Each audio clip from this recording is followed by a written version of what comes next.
I had the luxury of sitting in on the Star Wars Visions Volume 2 panel at Star Wars Celebration, and before it's released onto Disney Plus in May the 4th, I wanted to go through some of the things that you should expect from Volume 2. Now, I don't have any major plot points for any of the short films besides the Aardman one, which we were gifted of being able to watch at the panel, but don't worry, no spoilers from me. However, I do want to go through a little bit of the details and some of the things that the directors of each short film were talking about so that you know what to expect, and to say that Star Wars Visions Volume 2 will elevate Star Wars. The first thing to note is that unlike Volume 1, Star Wars Visions Volume 2 is not just based with anime studios in Japan. In fact, we're getting animation studios from across the globe in many different countries. These countries being Spain, France, the UK, Japan, South Korea, America, India, Chile, South Africa, and Ireland. This volume is an incredible global effort, and hearing from each director, hearing how each country is pouring its own culture into Star Wars, really is just showing how much of a global phenomenon Star Wars has become.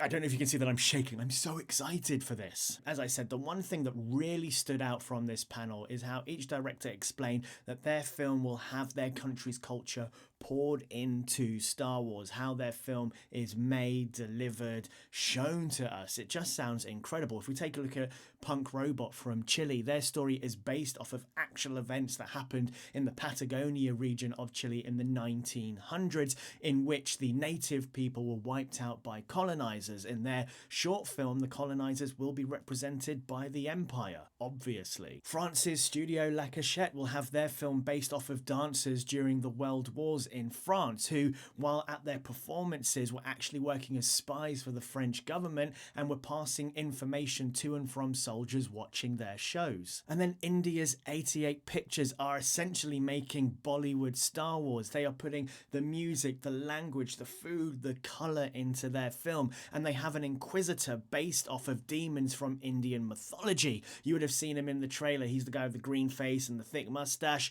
That is essentially an Indian demon as an Inquisitor. Hella cool, man, come on. And this kind of adaptation of culture into Star Wars happens throughout all of the short films, and in my opinion, it's exactly what Star Wars has been needing to do for a long time. That's what got me so excited for Volume 1 of Star Wars Visions. It's what's getting me excited now. It's seeing these different perspectives honing in and creating around a universe that we all love and adore. Taking what we know and understand about our world and putting it in a sci-fi fantasy setting, allowing imaginations to run wild. And wow, do imaginations go wild, and we can see that in the animation of a lot of these shorts as well. Take Spain's El Gari and their lightsaber design, which we see at the top of the trailer, the way that the animation of the characters is very 3D, but the lightsabers have this kind of painted on effect and the little sparks shimmering along the sides of the sabers, and then the colours, the yellows and the reds and the oranges, very reflective of Spain's colours, national colours on their flag and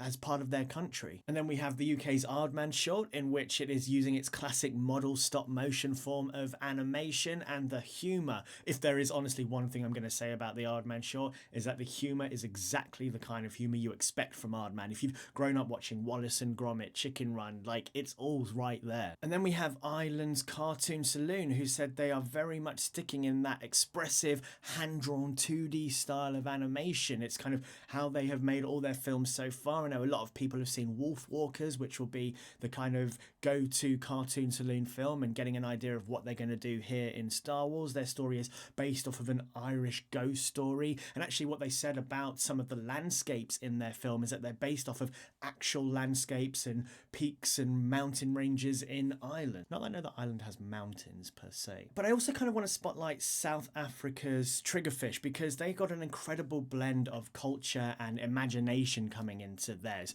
Their short film is called Asua's Song, and it was said that in South Africa there are a lot of South African tribes who use their voice to interact with nature, and the main character we'll be following in this short film will be using their voice to interact with the force and nature around them. But Triggerfish have taken it that one level deeper, and all the sounds that we will hear in their film through sound effects, through voices, are all created with the human voice. That's right, if you hear the wind blowing or the pattering of rain, whatever that sound may be, it's been made with a human voice. And I think that is just incredible. It's those little levels of detail that need to be brought to this kind of project. It's allowing people to express themselves fully, filmmakers to express themselves fully. We're going to get something so totally unique and so totally wonderful. And Star Wars is a universe with unbridled potential. That much is clear, and Star Wars Vision is definitely that first step into a larger world, to quote Obi-Wan Kenobi. And even though I predict this will be an incredibly successful second volume of Star Wars Visions, I do kind of feel that the real success will be based on if Lucasfilm take any of these creators into mainline Star Wars, into canon Star Wars, and allow them to express themselves in the same way in their mainstream films and TV shows. I'd be really interested in that happening. Now, there are two studios I am yet to mention who are making projects. The first is South Korea's Studio Miro. I think a lot of us will be very accustomed to them if you have watched The Legend of Korra. They are the studio that animated that. And their short will explore the first Jedi and Sith in a prehistoric war, delving into the crossroads between good and evil. And the film will have both a dub and sub version of it. And interestingly enough, in the sub version where you have the Korean voice actors voicing the characters,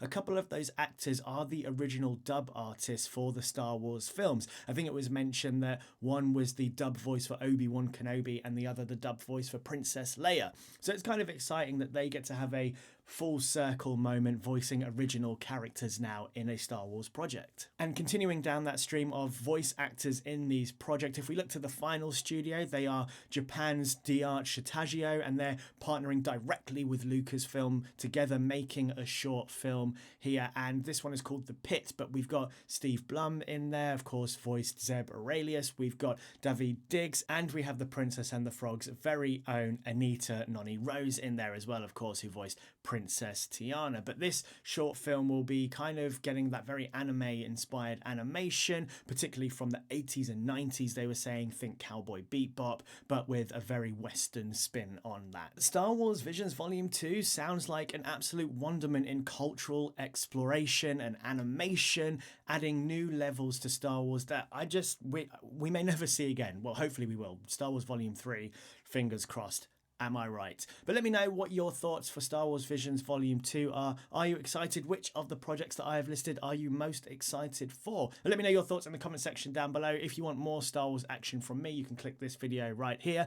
If you want to see 5 reasons you should be getting excited about the Ahsoka TV show, that's a video to click right there. And make sure you drop this video a like, subscribe, turning on the bell notification, and I'll see you here next time. Hakuna MaChatter.